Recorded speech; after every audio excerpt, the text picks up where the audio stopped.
wá gbọ́ ṣíṣe àti máṣe tòní gẹ́gẹ́ bí irúfẹ́ ìràwọ̀ tí ò ń lò. Mo kí Ọlọ́run ọba, mo ṣèbà Olódùmarè, ìbà akọ́dá ayé, ìbà aṣẹ̀dá ọ̀run, mo ṣèbà Ọ̀rúnmìlà atórí ẹni tí ò sunwọ̀n ṣe, mo júbà ọkùnrin, mo júbà obìnrin, mo kí gbogbo ojú tó ń wò mí níbikíbi tí ẹ ti ń gbọ́ mi káàkiri àgbáńlá ayé. Èyí ni ìwádìí ojoojúmọ́ fún gbogbo ìràwọ̀ pátá àti ṣíṣe àti máṣe fún gbogbo ìràwọ̀ pátá ti tòní, tí ń ṣe ọjọ́ Saturday, August 2 ọdún 2025 tá wà nínú èyí. Ẹ̀yin tẹ́ ń wò mí pátá, ẹ dákun ẹ dábọ̀ ẹ bá ń share fídíò yìí kó kárí ilé kó kárí oko, kó lè jẹ́ ìwúlò àti àǹfààní fún ọ̀pọ̀lọpọ̀ ènìyàn. Kí ẹ sì má gbàgbé láti follow, kí ẹ sì subscribe, kẹ́ lè pẹ̀lú àwọn tá máa jàǹfààní onírúurú fídíò tá à ń fi léde lójoojúmọ́ fún ìdàgbàsókè ìjọmọ ènìyàn. Ẹ̀yin tẹ́ sì fẹ́ ṣèwádìí onírúurú láǹfààní láti kàn sí wa ní WhatsApp 09033897161. Ẹ̀yin tẹ́ ń lò ràwọ̀ náà tó kanran yan Harris, ẹ̀yin tàbí láàrin March 21 sí April 20, ọkàn yẹn á balẹ̀ pẹ̀sẹ̀ lọ́jọ́ tòní. Bẹ́ẹ̀ sì lẹ máa láǹfààní láti rí owó gbámú dáadáa. Bẹ́ẹ̀ sì làwọn kọ̀ọ̀kan wà tẹ́sán máa ṣe láṣeyọrí dáadáa lọ́jọ́ tòní. Ẹ enjoy ara yín lọ́jọ́ tòní látàrí pé àwọn akitiyan tẹ́ tí ń ṣe òun ló ń padà dire fún yín yìí. Kẹwàá tẹpá mọ́ṣẹ́ lẹ́nìí, kí ẹ ní ìrẹ̀lẹ̀, kẹ́ ṣe nǹkan yín létòlétò, kẹ́ ti ṣe dáadáa sáwọn èèyàn pẹ̀lú. Aago 1 ní ọ̀sán sí aago 2 kọjá 30 ìṣẹ́jú ní ọ̀sán ní àkókò èyí tó dára jù fún yín láti fi ṣe ohun tó ṣe kókó tó ṣe pàtàkì jù nínú ìgbésí ayé yín lónìí, tí kọlọ rẹ́ẹ̀dì sì jẹ́ kọ́lọ̀ èyí tó dára jù fún yín láti wọ̀ láṣọ ní ọjọ́ tòní. Ẹ̀yin tẹ́ ń lò ràwọ̀ erùpẹ̀ alámọ̀ Taurus, ẹ̀yin tàbí láàrin April 21 sí May 20, ó ṣeéṣe kẹwàá perplex bákan káìbalẹ̀ ọkàn díẹ̀ fẹ́ wáyé fún yín. Ó ṣeéṣe kó máa ṣe yín bí ìgbà pé kí ẹ wà lẹ́yìn nìkan, tí yẹn sì lè ràn yín lọ́wọ́ láti jẹ́ kí ọkàn yín tún balẹ̀ pẹ̀sẹ̀ lọ́jọ́ tòní. Kẹ má wulẹ̀ tẹpá mọ́ṣẹ́ ju bó ṣe yẹ lọ, kẹ sì má rìn láti ju bó ṣe yẹ lọ. Kẹ wá bẹ̀yìn fẹ́ balance ara yín, ẹ má dá sọ́rọ̀ tí wọ́n pè yín jábí èyí tí ó kàn yín. Kí ẹ ní ìrẹ̀lẹ̀, kẹ ṣe dáadáa sáwọn èèyàn, kí ẹ sì pa àwọn àṣírí kọ̀ọ̀kan yín mọ́ àwọn secret yín, kẹ pamọ́ láṣìírí lè ní aago 4 ní ìrọ̀lẹ́ sí aago 5 ní ìrọ̀lẹ́ ní àkókò láti fi ṣe ohun tó ṣe kókó tó ṣe pàtàkì jù nínú ìgbésí ayé yín lónìí, tí kọlọ yẹ́lò sì jẹ́ kọ́lọ̀ èyí tó dára jù fún yín láti wọ̀ láṣọ ní ọjọ́ tòní. Ẹ̀yin tẹ́ ń lò ràwọ̀ afẹ́fẹ́ aláwàdà Gemini, ẹ̀yin tàbí láàrin May 21 sí June 21, ó ṣeéṣe káìbalẹ̀ ọkàn fẹ́ wáyé fún yín lọ́jọ́ tòní, tàbí kẹ́ má wà sàtẹ́ nípa nǹkan lọ́jọ́ tòní. Lọ́jọ́ tòní ẹ máa láǹfààní àti gbégbèsè èyí tó nípọn lẹ́yìn tẹ́ bá ronú dáadáa nípa rẹ̀. Lẹ́nìí kẹ́ má wulẹ̀ ṣe ròyìn rárá, ìgbésẹ̀ èyíkéyìí tẹ́ bá gbé ó máa dára púpọ̀, tó máa bí dáadáa fún yín. Lẹ́nìí wá disappointed rárá. Ó ti ṣeéṣe káwọn ìṣòro kan fẹ́ dìde láti inú fámílì lọ́jọ́ tòní, ṣùgbọ́n ó dára púpọ̀ kí ẹ mọ́kàn balẹ̀ lórí ẹ̀. Ẹ sì fọgbọ́n àtòyè kẹ́ fi yanjú nǹkan kíkan tó bá dàbí ìṣòro màlẹ́bí lọ́jọ́ tòní, kí ẹ ní ìrètí gbogbo kọ́ máa dá, ẹ ní ìgbàgbọ́ ní kíkún nínú ara yín, ẹ free mind yín, kí ẹ sì wà positive, kó wá dára kẹta ṣe jù bóńkóhun. Bẹ́ẹ̀ sì ni kí ẹ mú sùúrù lò, kí ẹ gbàlàfíà láàyè dára. Yẹ́lò jẹ́ kọ́lọ̀ tó dára jù fún yín láti wọ̀ láṣọ lónìí. Aago 3 ní ọ̀sán sí aago 4 ní ọ̀sán ní àkókò èyí tó dára jù fún yín láti fi ṣe ohun tó ṣe kókó tó ṣe pàtàkì jù nínú ìgbésí ayé yín ní ọjọ́ tòní.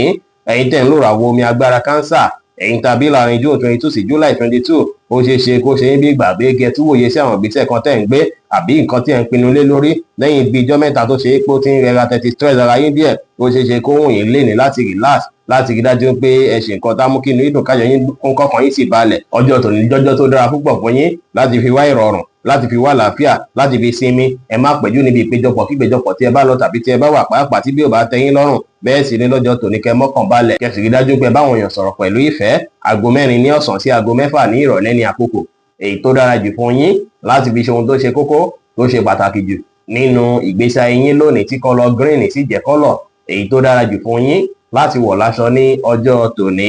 Ẹ̀yin tẹ́ ń lò ràwọ̀ iná tó gbóná riri Leo, ẹ̀yin tàbí láàrin July 23 sí August 22, ó ṣeéṣe lọ́jọ́ tòní kí ẹ borí ọ̀pọ̀lọpọ̀ nǹkan látàrí akitiyan tí ẹ ní àtìjáfáfá yín lọ́jọ́ tòní. Lọ́jọ́ tòní ẹ láǹfààní láti ṣàṣeyọrí lórí ohunkóhun tí ẹ bá ń ṣe. Ẹ ṣáà ti lo ọpọlọ pípé àti ẹ̀bùn tọ́lọ́run fún yín àti bí ẹ ṣe ń sọ̀rọ̀ sí lọ́jọ́ tòní. Síge tẹ́ bá ṣe nǹkan yín létòlétò, á jẹ́ kí ẹ ríre gbámú, á jẹ́ kẹ́ ṣàṣeyọrí. Ẹ ṣe dáadáa sáwọn èèyàn, kí ẹ báwọn èèyàn sọ̀rọ̀ pẹ̀lú ìfẹ́, kí ẹ sì ní ìrẹ̀lẹ̀ pẹ̀lú. Brown jẹ́ kọ́lọ̀ tó dára jù fún yín láti wọ̀ láṣọ lónìí. Aago 4 ní ọ̀sán sí aago 5 ní ìrọ̀lẹ́ ní àkókò èyí tó dára jù fún yín láti fi ṣe ohun tó ṣe kókó tó ṣe pàtàkì jù nínú ìgbésí ayé yín ní ọjọ́ tòní. Ẹ̀yin tẹ́ ń lò ràwọ̀ erùpẹ̀ funfun Virgo, ẹ̀yin tàbí láàrin August 23 sí September 23, léèní ó ṣeéṣe kí ẹ nílò láti fi ìgboyà ṣe ohunkóhun tí ẹ bá ń ṣe. Kò sí bí nǹkan náà ṣe lè lágbára tó, kò sí bó ṣe lè rí, ẹ ní láti rí dájú pé ẹ fi ìgboyà kojú rẹ̀. ó wá ṣeé ṣe kí ẹ rí nǹkan kan tí ó máa dàbí nǹkan ìyàlẹ́nu tàbí ìyípadà kan tó ṣe pé ẹ ò mọ̀ pé ó máa ṣẹlẹ̀ tó sì máa wáyé fún dáadáa yín lọ́jọ́ tòní o. Ẹ sì tún ní láti kíyèsára pẹ̀lú relationship yín lọ́jọ́ tòní látàrí bó ṣe ṣe káwọn issue kéékèèké kó fẹ́ wáyé láàárín yín àti àwọn èèyàn tó súnmọ́ yín lénìí. Tẹ́ bá kojú àwọn nǹkan tó dàbí difficulty lénìí, gbogbo àwọn nǹkan yẹn kò ní pẹ́ tí a fi kẹ́sẹ̀ ńlẹ̀ pátápátá. Bẹ́ẹ̀ sì ni gbogbo nǹkan kíkan tó bá tọ̀ yín wá lọ́jọ́ tòní tó dàbí ìṣòro àbí nǹkan kan gbogbo ẹ̀ pátá lè máa mórí bọ́ lórí rẹ̀ pátápátá. Ẹ ní ìgbàgbọ́ ní kíkún nínú ara yín, kí ẹ free mind yín, kí ẹ wà positive, kí ẹ sì má finú tán yànjú, kí ẹ má gbára lé yànjú. Deep blue jẹ́ kọ́lọ̀ tó dára jù fún yín láti wọ̀ láṣọ lónìí. Aago 10 láàárọ̀ sí aago 11 láàárọ̀ ní àkókò èyí tó dára jù fún yín láti fi ṣe ohun tó ṣe kókó tó ṣe pàtàkì jù nínú ìgbésí ayé yín ní ọjọ́ tòní. Ẹ̀yin tẹ́ ń lò ràwọ̀ afẹ́fẹ́ márìmí fún Libra, ẹ̀yin tá a bí láàrin September 24 sí October 23 lọ́jọ́ tòní, ó ṣeé ṣe kí ẹ fẹ́ máa gbájúmọ́ bí ẹ fẹ́ gbé ìgbésẹ̀ kan tó jọ mọ́ tọ̀rọ̀ owó, tàbí kẹ́ fẹ́ ṣe nǹkan kan tó ṣe pé máa fẹ́ rí pé nǹkan náà bí dáadáa fún yín. Ó ṣeé ṣe kí ọ̀pọ̀ yín fẹ́ ta nǹkan nìkan lọ́jọ́ tòní, tàbí nǹkan kan tẹ́ fẹ́ sọdọ̀ owó, tàbí kí ẹ fẹ́ rírí owó gbámú láti ibìkan lọ́jọ́ tòní. Ọ̀pọ̀ yín sì lè fẹ́ bá èèyàn kan bí màlẹ́bí sọ̀rọ̀ nípa báwo lẹ fẹ́ gbé ìgbésẹ̀ owó, báwo lẹ fẹ́ ṣe business wo lẹ fẹ́ dálẹ̀. Ó ṣeé ṣe kí irúfẹ́ nǹkan bẹ́ẹ̀ fẹ́ wáyé lọ́jọ́ tòní. Bákan náà kò wá dára kí ẹ wá bá gbogbo èèyàn sọ̀rọ̀ plan yín rárá. Àwọn tí ẹ bá finú tán nìkan lẹ lè láǹfààní àti bá sọ lọ́jọ́ tòní.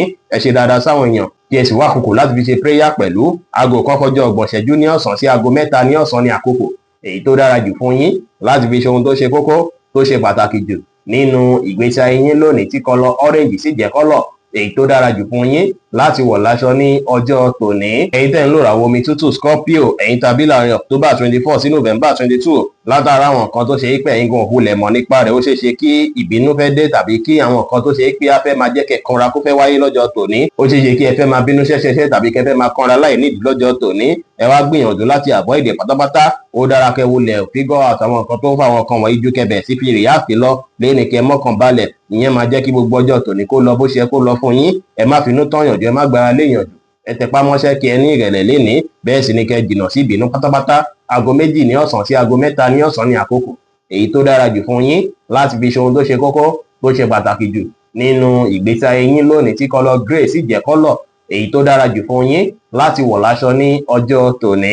Ẹ̀yin tẹ́ ń lò ràwọ̀ inú àtùpà Sagittarius, ẹ̀yin tàbí láàrin November 23 sí December 22, ó ṣeé ṣe kí nǹkan pọ̀ lọ́hùn yín tẹ́ fẹ́ mójútó lọ́jọ́ tòní. Nǹkan lè pọ̀ tí ẹ fẹ́ ṣe lọ́tún lósì, ṣùgbọ́n má ṣe ròyìnròyìn. Ẹ ti ra kẹ́ gbìyànjú láti kojú wọn, gbogbo ẹ̀ pátá lẹ máa rí ṣe láti yọrí.